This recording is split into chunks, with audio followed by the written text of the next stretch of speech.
Bonjour, bienvenue à cette nouvelle session des rencontres économiques d'Aix. Alors, l'intitulé de cette rencontre, c'est « Région, État, qui doit répondre aux crises ». Bon, on n'avait pas beaucoup de place, mais en fait, c'est région, État, Europe et instances internationales, puisqu'on va aborder un petit peu toutes les instances publiques, celles qui sont susceptibles d'agir en cas de crise.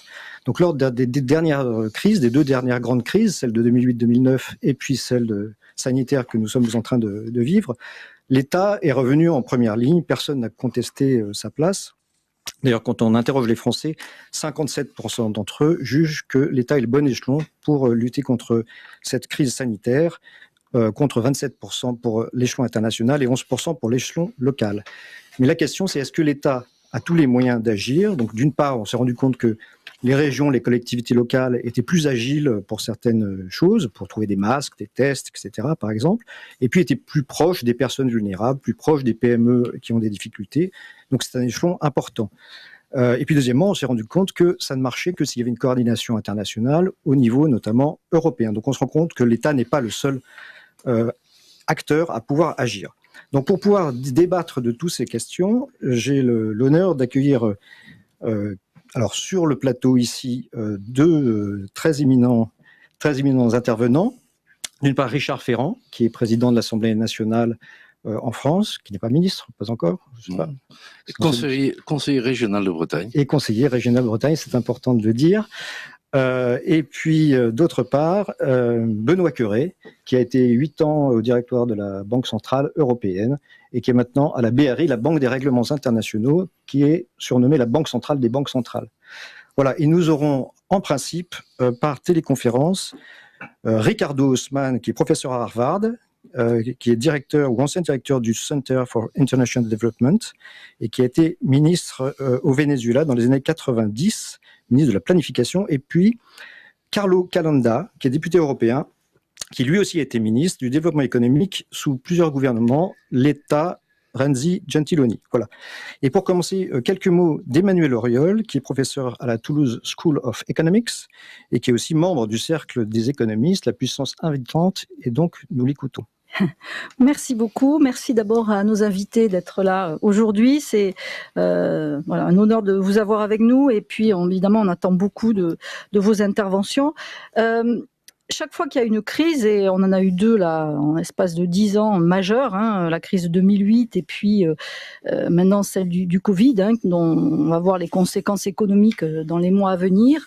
On attend évidemment que l'État intervienne, mais cette idée d'un État providence, en fait, qui doit s'assurer, et ça a été particulièrement le cas pendant la crise du Covid, du bien-être des gens, notamment à travers des transferts sociaux, cet État-là émerge en fait tardivement au XXe siècle, après la crise de 1929, et c'est une première crise majeure, et les conséquences de cette crise vont être de dire les banquiers ont fait des erreurs en 1929, ils ont encore payé les conséquences de leurs erreurs et on a laissé donc les banques faire faillite à l'époque. Ça a entraîné évidemment la crise qu'on a connue par la suite et puis une deuxième guerre mondiale donc qui se solde en 1945 par un sentiment majeur et mondial anticapitaliste. Donc on a l'idée que laisser faire c'est une mauvaise chose et dans notre pays en particulier on va avoir donc une gestion collégiale avec les communistes et un contrat de plan un petit peu à la façon donc de l'URSS. Aux USA c'est pas très différent, on va avoir toutes les agences de régulation américaines sont créées à cette époque-là. Et évidemment comme chaque fois il va y avoir un mouvement balancier inverse, c'est-à-dire qu'on va arriver à la fin des années 70, début des années 70 à une situation où l'État est hypertrophié, il est impliqué dans la sphère économique à peu près à tous les niveaux, et la hausse des prix du pétrole va générer une crise stagflationniste massive qui va conduire bien sûr à un mouvement inverse où on va se dire il va falloir réduire la voilure, réduire la taille de l'État, et les années 80 arrivent avec Thatcher et les privatisations massives, la dérégulation, le consensus de Washington au niveau international qui va être alors en plus, qui va trouver un écho et une accélération avec la fin de la guerre froide, qui va conduire évidemment à une imbrication plus grande des économies qui autrefois se faisait évidemment la guerre froide, mais la guerre quand même.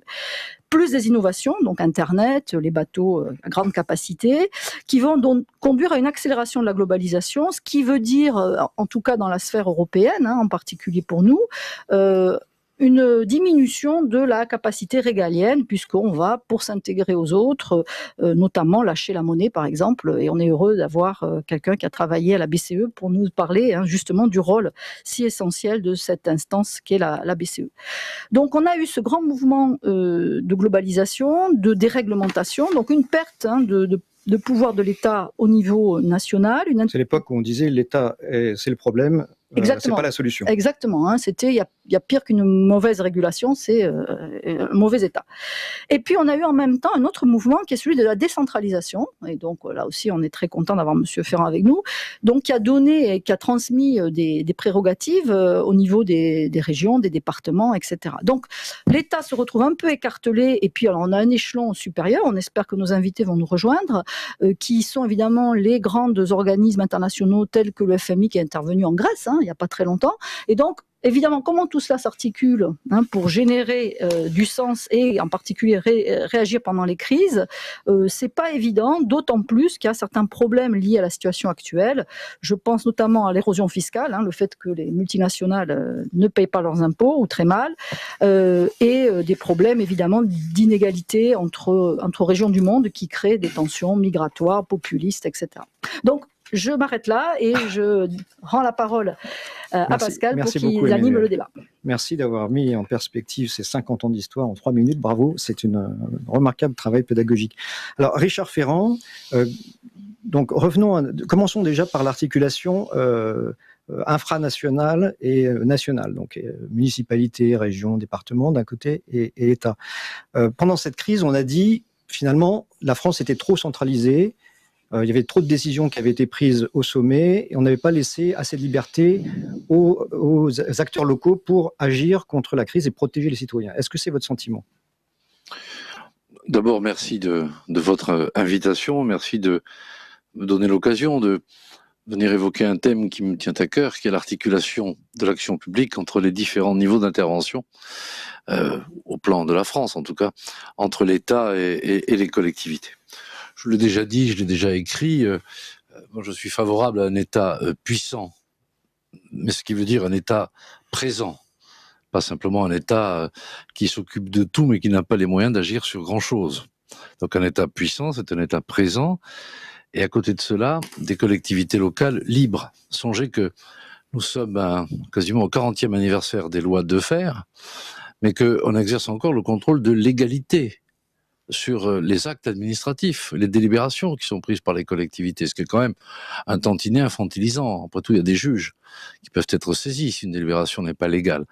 Mais vous voyez, on a donné des libertés, mais enfin quand même, on a gardé une bride encore. Donc, je suis favorable, moi, à un État plus clair, plus présent, mais des collectivités débarrassées définitivement de toute tutelle sur leur capacité d'agir. Alors ensuite, il faut que ces différents ensembles essayent de s'articuler, d'organiser des complémentarités. Et au fond, on pourrait se dire que l'État central est déconcentré, parce que c'est nous, citoyens. L'État, on le voit dans le département où on habite. Sinon, c'est un fantasme. Est-ce que le préfet a les moyens de faire ceci ou de faire cela ? Est-ce qu'il a les moyens humains ? C'est les moyens budgétaires. Et on voit bien qu'on a un peu inventé une déconcentration qui a inventé le jacobinisme de proximité, c'est-à-dire c'est à l'échelle de la capitale régionale qu'on a concentré les moyens de l'État, voire des régions, de sorte que finalement, ni la décentralisation, ni la déconcentration n'a suffi à bien faire les choses. Donc, c'est un vrai chantier devant nous.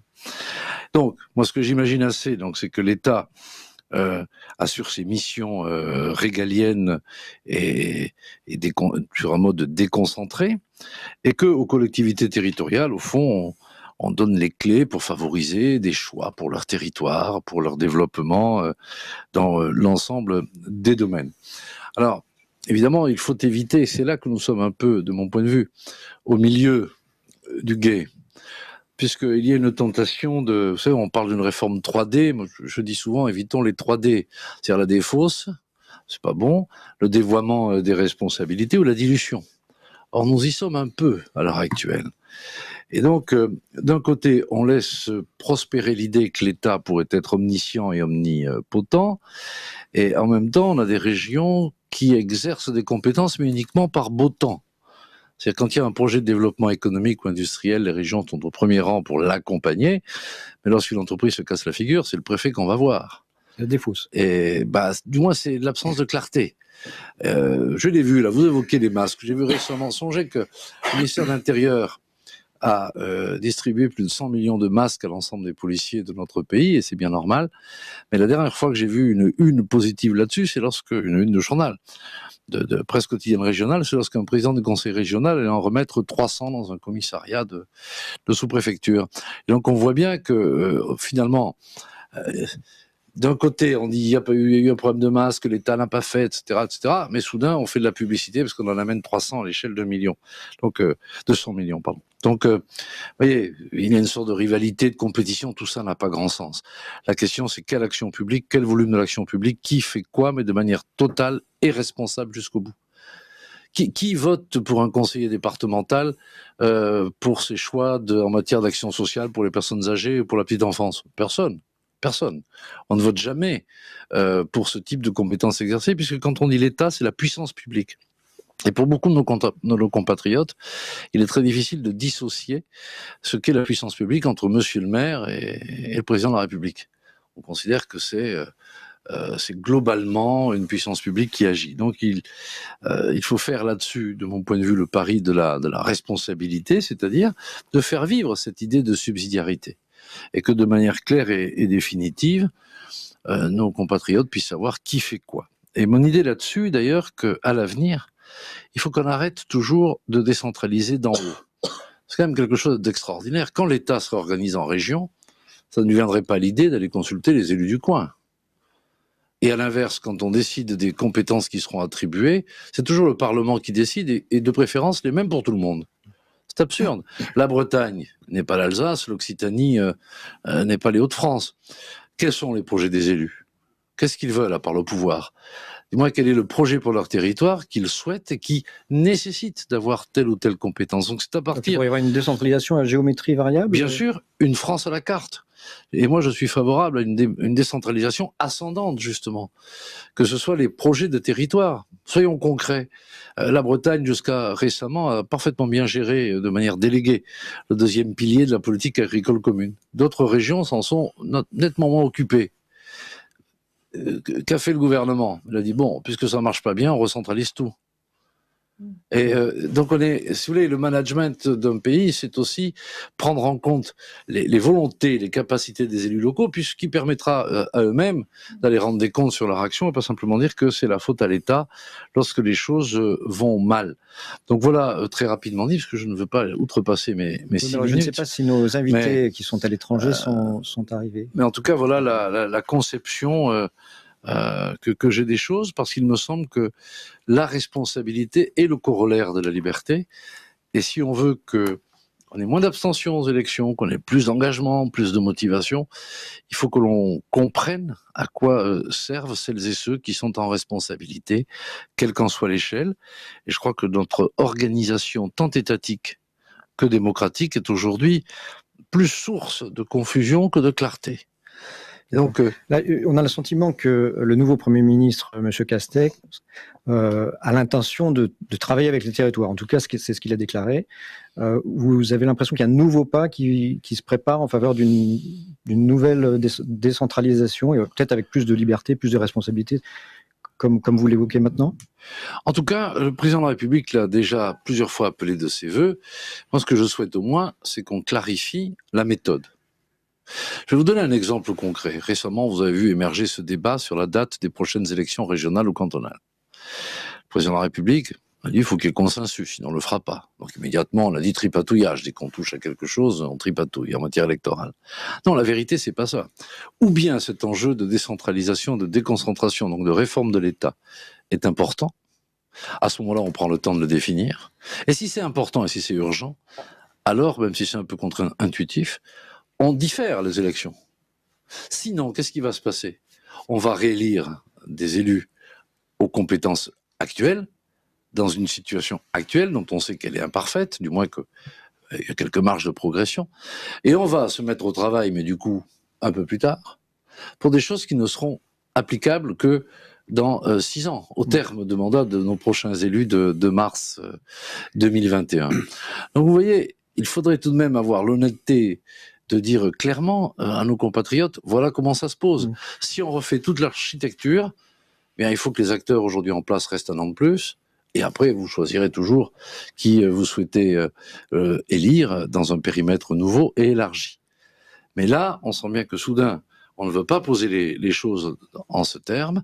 On dit simplement, les élections doivent avoir lieu à date, et puis décentraliser, il faut toujours, et le Sénat le porte, parce que vous savez bien que le corps électoral des sénateurs, qui sont d'ailleurs en campagne, ce sont les élus locaux. Donc, si on pouvait se reposer la question de qui doit faire quoi en termes d'action publique, dans quels paramètres, comment on organise une France différenciée, une France à la carte, où il y aurait des porteurs de responsabilités publiques différents selon les territoires, ce qui demanderait des adaptations législatives tout à fait conséquentes. À ce moment-là, il faut prendre le temps de bien faire les choses, et je suis peut-être un peu naïf, mais éviter de faire de ce sujet, de le prendre en otage à des fins court-termistes qui font qu'à la fin, on n'y arrive pas parce qu'il y a toujours des bons motifs pour procrastiner, pour remettre à plus tard ce qui serait nécessaire de faire. Okay. Merci beaucoup, Richard Ferrand. Alors, Carlo Cananda nous fait savoir qu'il ne peut pas venir nous rejoindre en visioconférence. Je crois qu'il y a quelqu'un de malade dans sa famille et il nous prie, et il vous prie de l'excuser. Donc, nous allons passer maintenant à Benoît Cœuré. Alors, Benoît Cœuré, bon, on va parler maintenant un peu d'un autre échelon qui est l'Europe et de l'articulation aussi, mais cette fois-ci entre les États et l'Europe.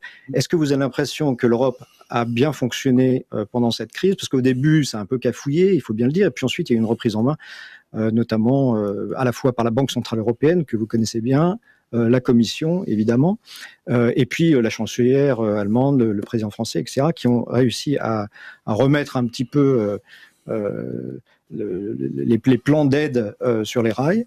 Est-ce que vous avez l'impression que l'Europe progresse en matière de gestion des crises? Alors merci pour votre invitation. C'est un sujet passionnant et qui me passionne aussi personnellement, puisque j'ai commencé ma carrière professionnelle dans l'administration française, ensuite pour l'Europe à la BCE, et maintenant dans une organisation internationale qui est la Banque des règlements internationaux. Tout en présidant à Paris un comité de suivi et d'évaluation des mesures de soutien aux entreprises dont la dimension est essentiellement locale et territoriale. Et donc on voit bien qu'il est essentiel de pouvoir bien combiner ces différentes dimensions. Mais je vais me centrer sur la dimension européenne, puisque c'est ce à quoi vous m'invitez. Et quand on pense à la réponse aux crises, finalement, la réponse aux crises, c'est savoir répondre aux crises, c'est savoir gérer les crises, mais c'est aussi savoir anticiper les crises, qui sont deux exercices différents. Et c'est très intéressant de comparer la réaction de l'Europe à la crise précédente, la grande crise financière et la crise de la zone euro, donc qui a commencé en 2007, 2008, 2009, et la réponse à la crise actuelle. En 2009, les Européens n'ont pas compris que la crise n'était pas seulement une crise mondiale, mais aussi une crise européenne. Et ils ont laissé la crise s'enquister, pourrir au niveau européen, non seulement dans le secteur financier, mais même au point où ça a mis en cause la souveraineté des États.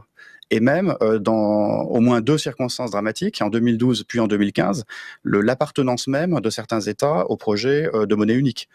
L'Espagne, le Portugal en 2012 et, comme on s'en souvient bien, la Grèce en 2015. Et donc la crise a remis en cause l'existence même du projet européen et des millions d'emplois ont été détruits. Alors, qu'est-ce qui s'est passé en 2007, 2008, 2009 ? La réponse budgétaire a été finalement la collection de la réponse des États, mais sans vraie réponse spécifiquement européenne. La réponse monétaire a pris forme, mais a mis du temps à prendre forme. Et l'ensemble des instruments qui ont permis de faire repartir la croissance dans la zone euro, c'est-à-dire l'assouplissement quantitatif, les taux négatifs, je rentre pas dans le détail technique, mais toute cette panoplie d'instruments n'a été en place finalement qu'en 2015. et donc 8 ans après le début de la crise. Donc on voit qu'il y a une sorte de courbe d'apprentissage qui a été lente et douloureuse. Et on n'a pas non plus pris la mesure tout de suite du défaut de contrôle et de la fragilité des banques. Et on a mis très longtemps à faire l'union bancaire qui a enfin remis sur les rails le secteur bancaire européen. Alors que les États-Unis l'ont fait tout de suite. Et ça explique une partie de la différence de croissance entre les États-Unis et l'Europe. Alors en 2020, la réponse est beaucoup plus forte et rapide, aussi bien du point de vue monétaire que du point de vue que sur le plan budgétaire. Sur le plan budgétaire, il y a maintenant ce projet d'endettement commun européen. Il en a été beaucoup question ici dans ces rencontres économiques, je reviens pas dessus.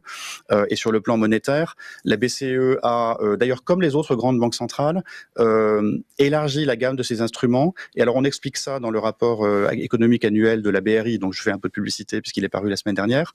On explique que les banques centrales ont dû élargir complètement leurs instruments d'intervention pour répondre à cette crise du Covid, qui est une crise entièrement nouvelle, qui n'est pas une récession traditionnelle, à la fois en termes d'intervention sur les marchés, pour stabiliser les marchés financiers, ce que les banques centrales font pas tellement d'habitude. D'habitude, elles parlent aux banques.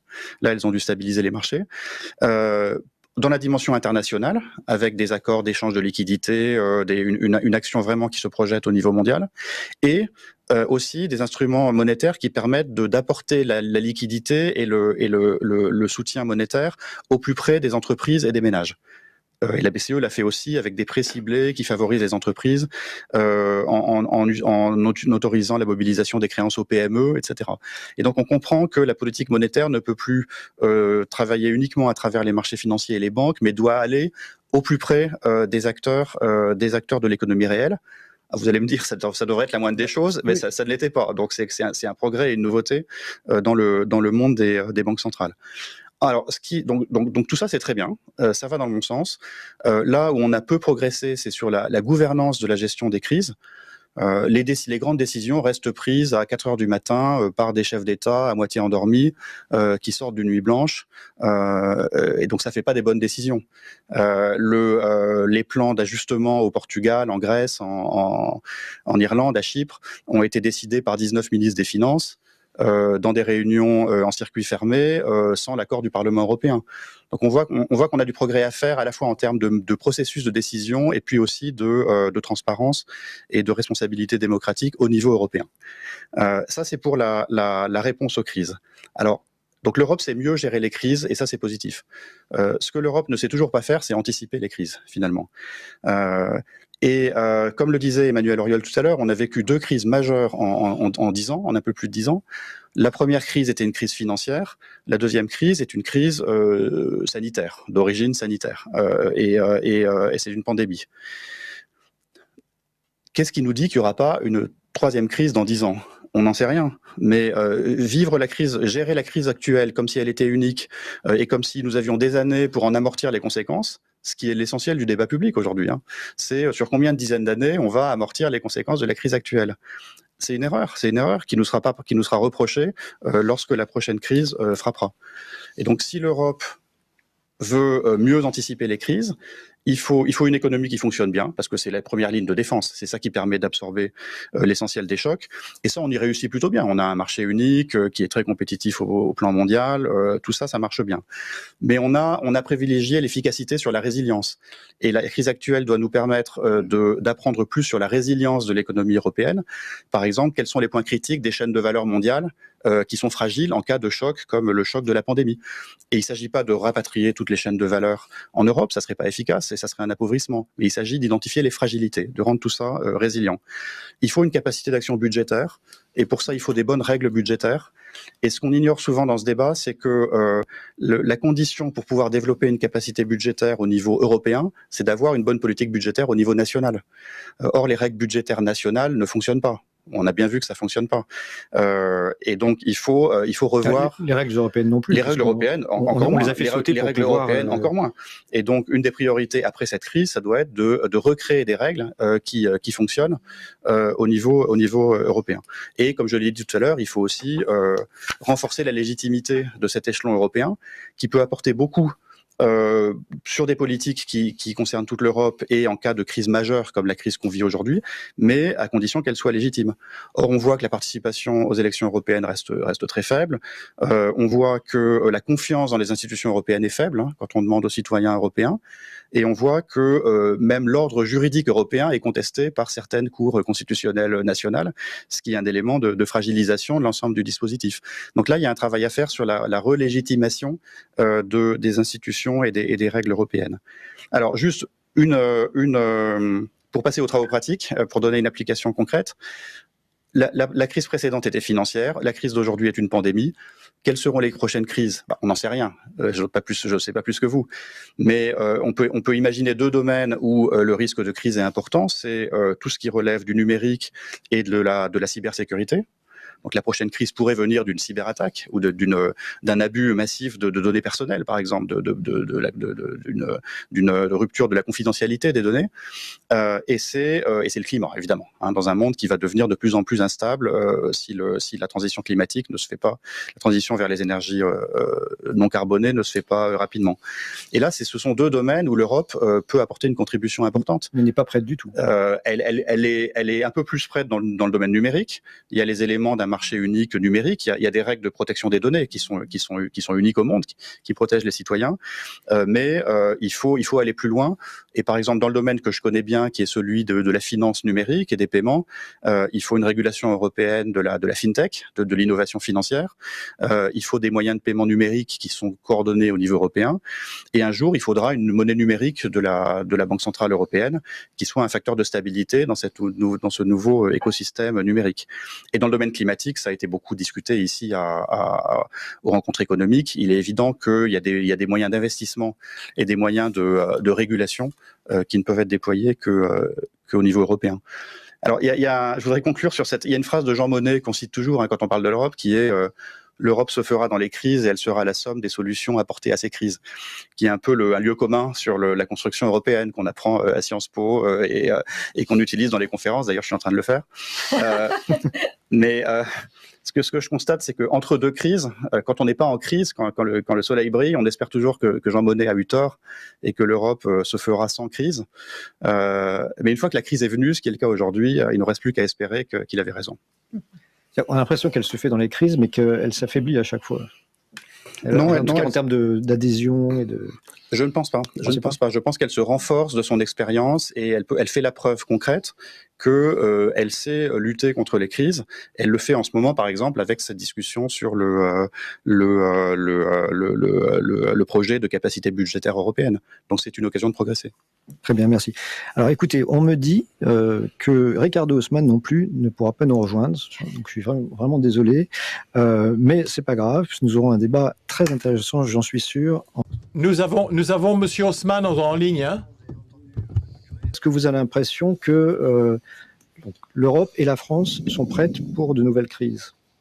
Et qu'est-ce qu'il faudrait faire? Qu'est-ce qu'il faudrait faire concrètement pour être plus prêt en termes d'organisation de la gouvernance? Alors, d'abord, je souhaite dire combien je me sens proche de ce que M. Querret a pu exprimer. Et d'ailleurs, vous savez peut-être que le président de la République a sollicité le président du Sénat, du Conseil économique et social et moi-même pour lui donner d'éventuels éclairages sur à la fois les priorités émergentes et celles qui pourraient faire consensus. Et j'ai donc consulté très largement, réuni le 24 juin dernier à l'Assemblée nationale des grands acteurs associatifs, économiques, sociaux, même des représentants de la Convention citoyenne sur le climat, enfin quelque chose d'assez large. J'ai été très frappé par une chose, et ça fait également écho au propos introductif que vous avez tenu, madame, c'est la première fois que j'entendais revenir si vite et dans autant de bouches le mot planification.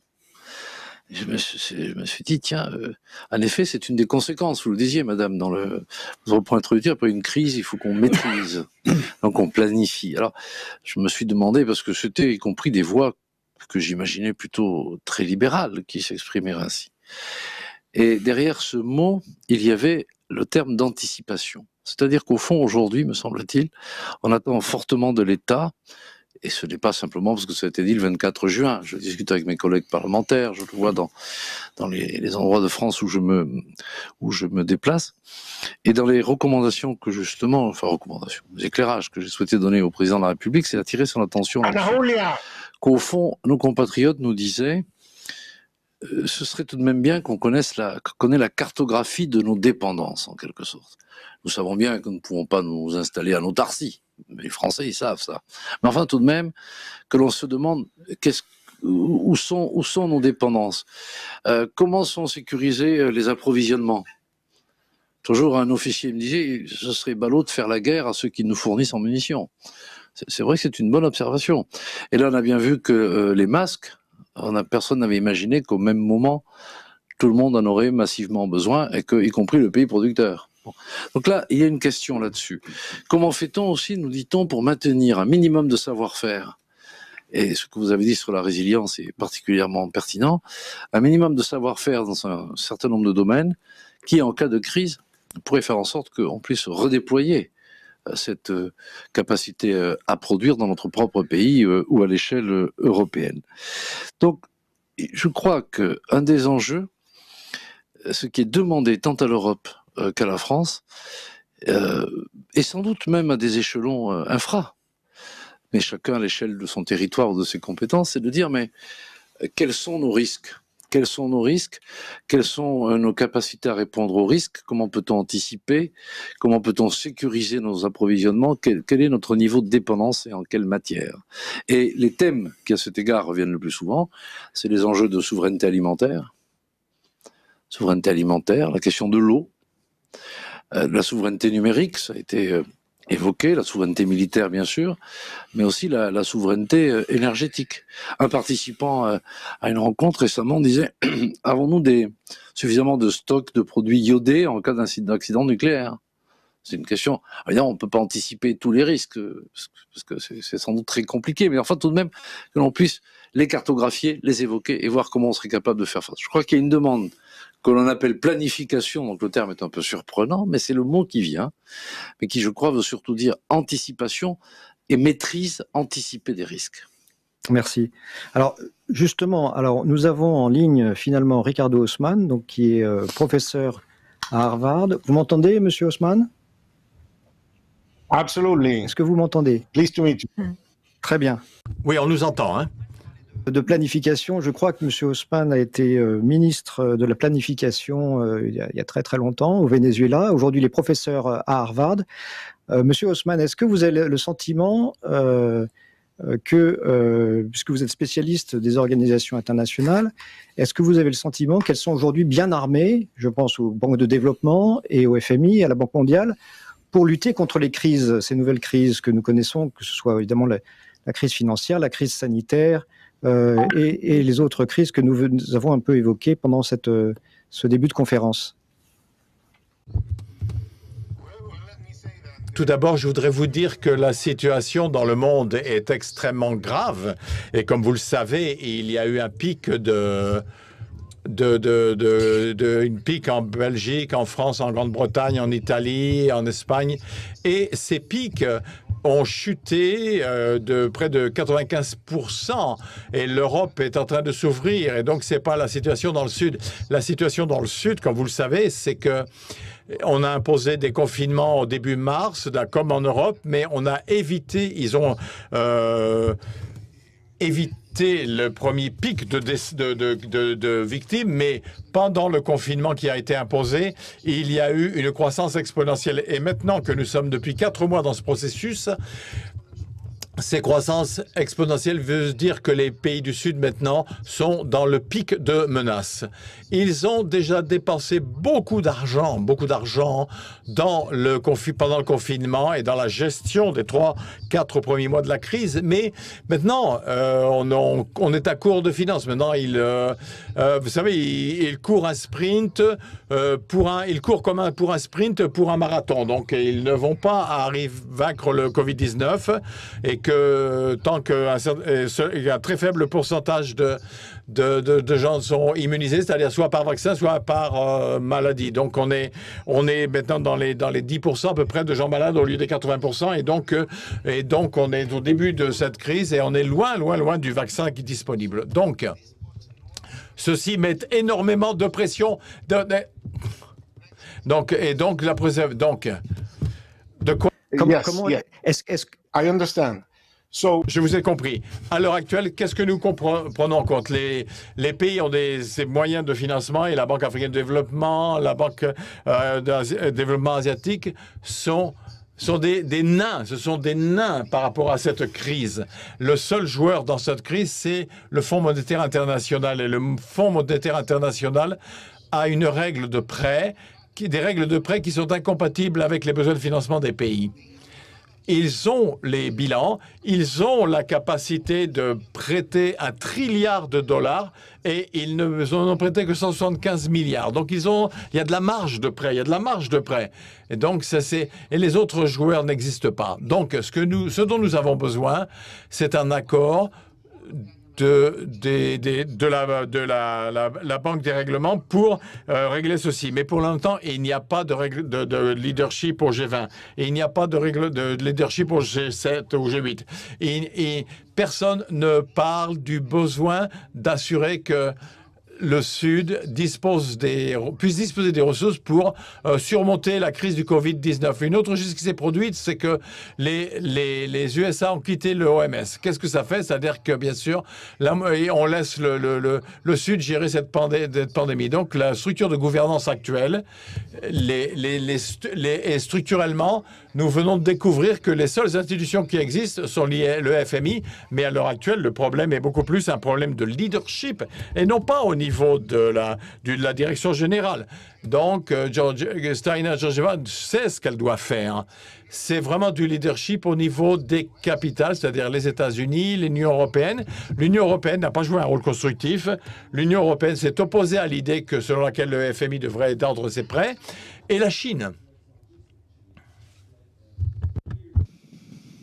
D'accord. Merci beaucoup, monsieur Haussmann. Benoît Cœuré voulait répondre un petit peu, puisque peut-être sur la question de l'Union européenne. Est-ce que oui, avec le reste du monde.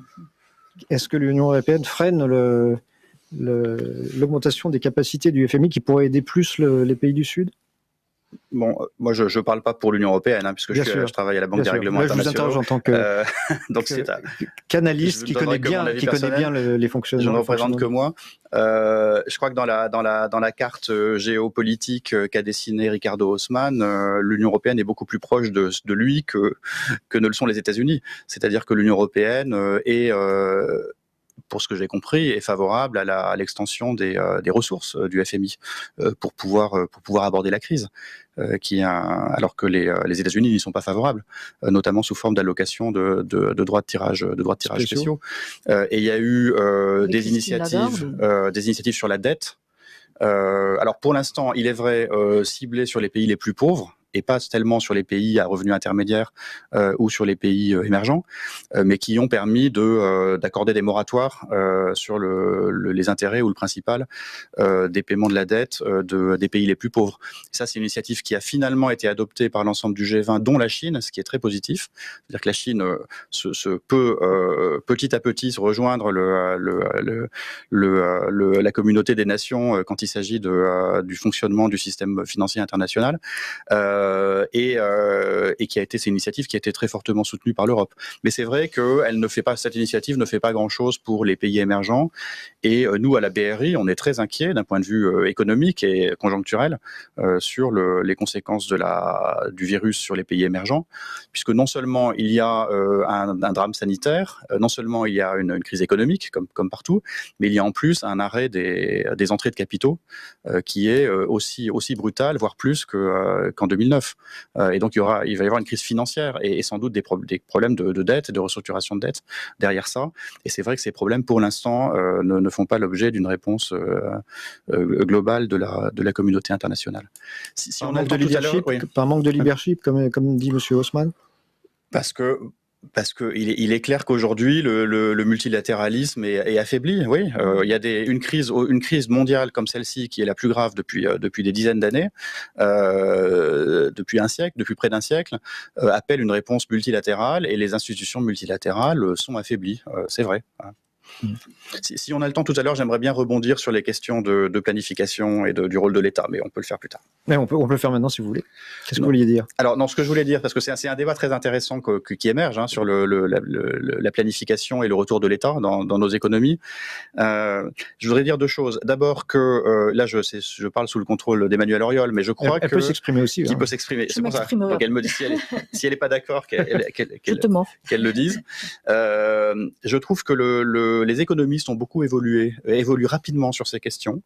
C'est-à-dire que il est maintenant beaucoup mieux accepté que les mécanismes de marché, une mondialisation entièrement fondée sur des mécanismes de marché n'est pas efficace, que les marchés financiers sont intrinsèquement instables et que la mondialisation telle qu'on l'a vécue, tout en apportant des gains d'efficacité, parce que c'est la théorie des avantages comparatifs qu'on connaît bien, ça crée des inégalités qu'on ne peut pas facilement corriger. Et il y avait une croyance naïve des économistes sur le fait que la fiscalité permettrait finalement de corriger les inégalités et que donc chaque pays finalement taxerait les riches, redistribuerait aux pauvres. Ça, c'est la croyance de Thomas Piketty, voilà. par exemple. Oui, mais sauf que ça marche pas. Pourquoi ça marche pas? Parce que le capital est mobile et donc les pays ont perdu les instruments fiscaux qui permettraient de compenser les inégalités. Au niveau global. Donc, il faudrait une fiscalité, des principes communs de fiscalité du capital et de fiscalité numérique que les États-Unis ont récemment rejeté. Donc là, il y a un peu une impasse dans le modèle de globalisation que les économistes maintenant comprennent et sur lesquels ils travaillent. La deuxième remarque qui est peut-être un peu pour contrebalancer ça, c'est que j'aime bien la distinction faite par Richard Ferrand entre planification et anticipation. Parce que dans ces grands mouvements de balancier historique que décrivait Emmanuelle Auriol, si on revient complètement vers la planification, on va perdre quelque chose qui pour moi est essentiel, qui est la capacité à innover. Or, un besoin crucial en sortir de cette crise, c'est de retrouver la croissance d'une manière soutenable du point de vue du climat, du point de vue de l'écosystème, du point de vue de la biodiversité, mais quand même de retrouver la croissance. On ne va pas laisser les gens appauvris durablement par cette crise. Je pense que ça ne serait pas accepté ni économiquement ni politiquement. Et si on veut recréer de la croissance, il faut de l'innovation. Et si on va vers la planification complète, il n'y aura pas d'innovation, parce que c'est pas les fonctionnaires qui innovent. Un problème bien réel, par exemple la crise climatique, puisqu'on parle de crise. On voit très bien ce qui va se passer dans les prochaines années en termes d'augmentation des températures, etc. Les problèmes que ça va poser pour l'économie, pour l'agriculture. Est-ce qu'on ne peut pas planifier cette réponse à cette crise? Il faut de la réglementation, il faut créer des marchés, il faut, moi je pense, comme beaucoup d'économistes, qu'il faut une taxe carbone. Ça, c'est une décision politique et publique. Mais il faut aussi de l'innovation dans les technologies qui vont permettre de remplacer les énergies carbonées. Et l'innovation, elle vient de l'initiative privée. Pour innover, il faut avoir une culture qui encourage l'échec. C'est très simple. Et c'est pas la culture de l'administration. Emmanuelle Auriol, vous vouliez intervenir? Oui, donc très rapidement sur cette question planification, régulation et les économistes. Alors je vais faire un peu de pub pour Toulouse School of Economics et Jean Tirole, puisque il a quand même eu le prix Nobel pour son travail sur la régulation économique. C'est vraiment, et c'est dans cette tradition qui est née avec Walras après-guerre. Enfin, ça a été popularisé après-guerre, de dire l'État doit intervenir parce que si on laisse faire, les marchés sont fous, ils font n'importe quoi. Donc il y a vraiment une tradition, une longue tradition, et notamment en France, on a plein de très beaux économistes qui ont bossé là-dessus, de comment contrôler. Alors, il faut faire attention. Moi, j'ai entendu des choses assez inquiétantes, je trouve, face à la réaction de la crise. On a manqué de rien. Il faut quand même, moi, je peux être la seule, mais j'ai été frappée de la résilience du système de distribution et de production mondiale. On a manqué de quoi? On a manqué de masques, mais la demande a été multipliée par 1 million. Qu'est-ce que vous voulez? Si n'importe quoi, demain, la demande de lait est multipliée par 1 million, on va manquer de lait, on va manquer de... Donc, l'idée qu'on va remettre en France des usines de charbon ou d'automobile parce qu'on a manqué de masques, c'est une idée qui est absurde. Je suis beaucoup plus d'accord. On peut avoir quelques usines qui pourraient faire des masques. Oui, d'ailleurs, il y a des usines qui font des masques. À Toulouse, on a une usine de Rivet qui se met à faire des masques. C'est tout à fait possible, ça. C'est plus dans l'innovation qu'il faut aller. Donc moi, je pense que personne n'a soulevé à quel point ce système économique avait été robuste. Peut-être que ça avait duré un an, ce serait différent, mais au moins 3 mois, ça a marché. Je pense qu'il faut des stocks roulants sur des choses essentielles. 3 mois d'avance, on ne va pas produire tout, enfin c'est absurde. Et je pense qu'il faut une politique européenne de l'innovation pour prévoir effectivement alors d'autres crises. Est-ce que les entreprises ont un plan, par exemple épidémie ? Non, elles n'en ont pas. Donc il faut qu'elles aient un plan épidémie. Comme elles en ont une alarme incendie, il faut qu'en une semaine, on soit capable de mettre des gens en télétravail. Ça demande d'être câblé. Bon, il y a des investissements de l'État, mais dire on va remettre des usines de voitures, moi je ne comprends pas. Honnêtement, je ne comprends pas parce qu'on n'en a pas manqué. On a trop de voitures en fait. On ne sait plus quoi en faire de nos voitures. Et je pense qu'il faut quelque chose qui est beaucoup plus intelligent et au niveau européen surtout, avec peut-être des joint ventures, ça veut dire qu'on doit avoir tous les pays européens qui sont investisseurs dans certaines entreprises comme Airbus, c'était la même chose, pour certains médicaments par exemple, qui seraient essentiels, mais pas surtout, enfin, et pas une politique industrielle qui date du Moyen-Âge, je ne crois pas que ce soit ça la solution. Richard Ferrand, vous voulez intervenir sur cette question de la planification ? Oui, quelques mots pour dire que je crois que nous nous sommes bien compris. Je disais que le mot planification était utilisé et qu'à force d'essayer de comprendre, j'avais compris que c'était plus une demande d'anticipation qui était adressée au pouvoir public. Et en effet, le danger de la planification serait de tarir l'innovation. Enfin, on le sait bien. Il faut tous être méfiants des mouvements de balancier. Ensuite, ce qui m'a frappé également dans l'actualité récente, c'est tout de même une spécialité un peu française d'être assez franco-dénigrant. L'État a tenu, notre système de soins a tenu, qu'on le veuille ou pas. Certes, ici ou là, il y a eu des retards, ici ou là, il y a eu des failles, ici ou là, il y a eu des aspects organisationnels peut-être mal maîtrisés. Mais il me semble que, à la vérité, et dans le plus profond respect de la douleur de ceux qui ont perdu un proche du fait de la maladie, évidemment, il me semble que la manière que nous avons eue de résister à cela devrait être une fierté nationale et pas une source de dénigrement de notre propre pays, de ceux qui nous gouvernent ou autres. Et d'ailleurs, je constate que des pays qui ont fait face de manière moins efficace, il y a plutôt un consensus autour de ceux qui ont organisé, y compris les gouvernements qui ont organisé. Pas aux États-Unis. Non, mais je parle pour l'Europe. Oui. En tout cas, ça c'est vérifiable en Europe. Alors même qu'en Europe, si on fait exception de l'Allemagne, le nombre de morts rapportés au nombre de millions d'habitants est en France l'un des plus bas. Il faut tout de même... Alors c'est une comptabilité sordide, mais en attendant, puisque on se sert parfois de ce type d'argument pour expliquer que personne n'aurait été à la hauteur, il faut tout de même essayer d'objectiver un tout petit peu les choses. Donc ça, c'est un aspect que je voulais souligner. Deuxième élément que je voudrais verser à la réflexion, c'est, vous savez peut-être, j'ai des échanges très réguliers avec Wolfgang Schäuble, le président du Bundestag, avec qui nous avons créé une assemblée franco-allemande de 50 députés allemands, 50 députés français, pour nous saisir justement de choses concrètes qui surviennent dans notre pays, pour ensemble interpeller, contrôler l'action des gouvernements, des ministres de nos gouvernements respectifs. Récemment, nous avions le ministre de l'Intérieur de chaque pays, le ministre de l'Économie. C'était intéressant de voir quelle réponse était donnée. Et même chez mon ami Schäuble, qu'on ne peut pas soupçonner d'être un social-démocrate excessif, il a lui-même dit qu'il fallait s'interroger sur les excès de la globalisation, le fait que l'on a voulu, comme vous le disiez, au fond, s'en remettre à des équilibres qui se feraient naturellement. Et lui-même est convaincu qu'il faut réinterroger ces enjeux ces enjeux qui donnent le sentiment que les peuples ne maîtrisent plus du tout leur destin, parce que la vie économique serait aujourd'hui par choix collectif, du reste mondialisée. Et donc il y a une dichotomie croissante, même dans un pays comme l'Allemagne, qui doit beaucoup de sa prospérité à sa capacité exportatrice, à se réinterroger sur les échanges internationaux. Donc je crois que là, il y a des gisements de réflexion pour déboucher sur les stratégies qui ne sont pas totalement explorées. Enfin, dernier point. Je voudrais qu'on regarde tous de près les travaux de nos compatriotes tirés au sort qui ont formé cette convention citoyenne. D'abord, ce sont des compatriotes qui ont beaucoup travaillé, mais avec bonne volonté, je crois. Et souvenez-vous, cette convention citoyenne, elle a été créée parce que le président de la République s'était dit, après les Gilets jaunes, ça a été dit, eh bien, il faut que ce soit des Français qui, entre eux, travaillent, discutent, etc. Et on nous a dit, je ne sais pas si c'est vrai, mais on nous a dit que l'origine des Gilets jaunes, c'était à la fois d'abord la limitation de vitesse à 80 sur les routes départementales et ensuite la taxe carbone. Donc c'était un enjeu sur les mobilités. Et quand on lit les conclusions sur les 146 mesures qui ont été retenues, on trouve finalement d'abord une proposition de limitation de vitesse, Qui n'a pas été retenue. Qui n'a pas été retenue, comme quoi on peut parfois tirer des enseignements paradoxaux des choses.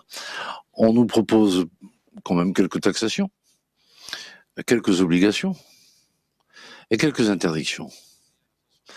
Je trouve que ce travail, et je n'ironise pas du tout dessus, je dis simplement que on voit bien comment les injonctions sont paradoxales. D'un côté, on se révolterait parce que on taxerait ou parce qu'on limiterait, et au fond, une réflexion collective aboutit quasiment à ce même type de démarche qu'il va falloir maintenant remettre dans le débat. Et il sera intéressant de voir si oui ou non l'alliage ou l'alliance entre la démocratie dite délibérative, contributive, participative et la démocratie représentative aboutit à des résultats qui pourraient faire consensus en France. Ce sera intéressant à voir, je le souhaite au plus profond de moi parce que j'ai la conviction profonde que sur les nécessités de l'heure, qu'il s'agisse du climat, mais qu'il s'agisse de l'anticipation, de la prévention des dangers qui nous guettent, il va falloir tout de même qu'il y ait des prises de conscience, qu'il y ait des partages de la complexité, et qu'ensuite on voit bien que c'est par les comportements que les choses se règlent. Et comme l'une de nos forces, l'une de nos qualités, c'est d'être un peuple, en effet, de Gaulois réfractaires et fiers de l'être, je me dis que la partie n'est pas forcément gagnée d'avance, et qu'il y a beaucoup de travail à faire sur le partage, la compréhension de ces complexités, parce que sinon, on demandera toujours à l'État d'avoir des réponses. L'État, c'est maman, quoi, qui doit répondre à tous les besoins, ce qui infantilise d'ailleurs le citoyen, par parenthèse. Et à la fin des fins, on n'est pas content de l'État, puisque tous les problèmes n'ont pas été résolus. Et je ne pense pas qu'à l'échelle des défis qui sont devant nous, on puisse rester dans cet état d'esprit. Merci, Monsieur Ferrand. Je crois que Ricardo Haussmann veut réagir à certains de vos propos. Monsieur Haussmann, on vous écoute. Absolument. Oui, tout à fait. Je pense que nous n'avons pas évoqué une solution qui est très importante. Les revenus moyens par tête, disons que c'est 50 000 $, et c'est à peu près la même chose aux États-Unis ou au Japon. Dans le monde, c'est 16 000 $. Donc, si on exclut les pays riches, c'est autour de 12 000. Il y a donc un fossé énorme. Les technologies actuelles permettent d'avoir des revenus de 60 000 $. Nous devrions donc pouvoir amener le reste du monde à 60 000 $. Et bien, cela générerait plus de marchés, plus de demandes, ce qu'il faudrait donc satisfaire. Donc ce serait vraiment l'intérêt du monde entier que de combler ce fossé en termes de revenus par tête. Il y a bien des choses qui pourraient faciliter la diffusion technologique qui permettrait. Il ne s'agit pas de repousser les frontières technologiques, mais de diffuser les technologies déjà existantes. Je vais faire une suggestion très simple. L'un des problèmes derrière ces difficultés dans la diffusion de cette technologie, eh bien, tient à la culture fiscale mondiale. Et je pense que toutes les régions seraient d'accord. Une partie de l'équilibre actuel, c'est que par rapport au capital, on pense que les taxes doivent rester très basses par rapport au capital. Donc l'idée, c'est de garder eh bien, cette taxation sur le capital très basse.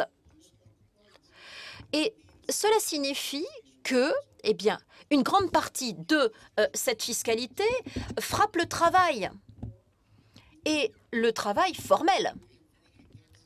Donc il y a des impôts, un niveau de taxation très élevé sur le travail, et c'est ce qui fait qu'on a une grande difficulté à diffuser la technologie.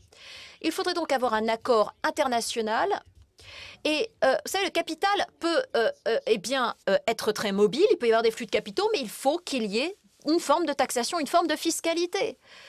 De cette manière, nous serions tous responsables des revenus à l'échelle mondiale. Donc, vous pouvez sortir vos capitaux d'un pays, mais vous devez quand même payer des impôts dessus. Et le secrétaire général Angel Gurría est très fier de dire que il y a déjà eu des avancées là-dessus, mais je crois qu'il faut aller plus loin et étendre tout cela au monde en développement. Donc, augmenter la taxation sur au-delà donc du travail formel, et cela permettrait d'améliorer vraiment la diffusion technologie, parce que cela permettrait de libérer un potentiel de croissance énorme et dont nous pouvons nous saisir avec les technologies actuelles. Je suis tout à fait pour repousser les frontières technologiques, mais comment est-ce qu'on peut, dès à présent, faire accéder un bien plus grand nombre à la prospérité? Eh bien, nous pouvons d'ores et déjà le faire.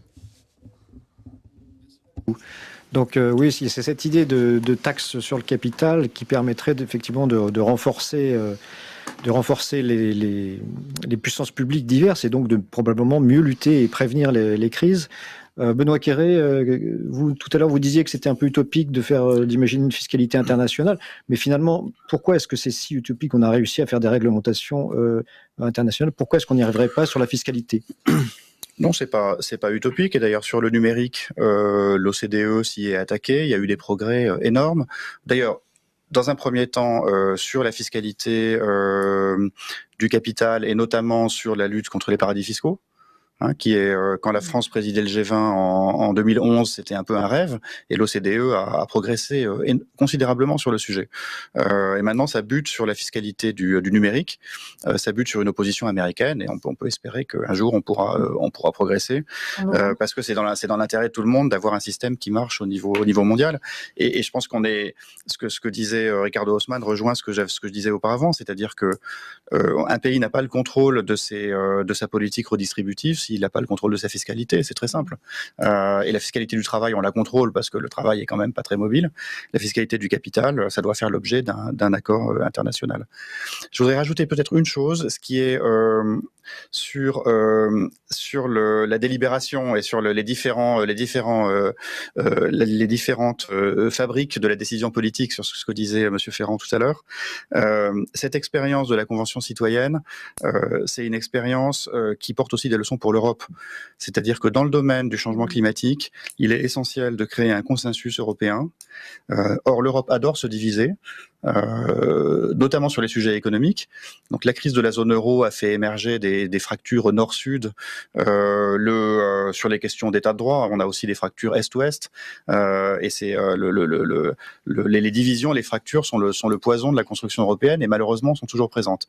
On ne peut pas se permettre d'avoir ce type de fracture sur le changement climatique parce que il faut une action au niveau de l'ensemble de l'Europe, et parce que c'est urgent.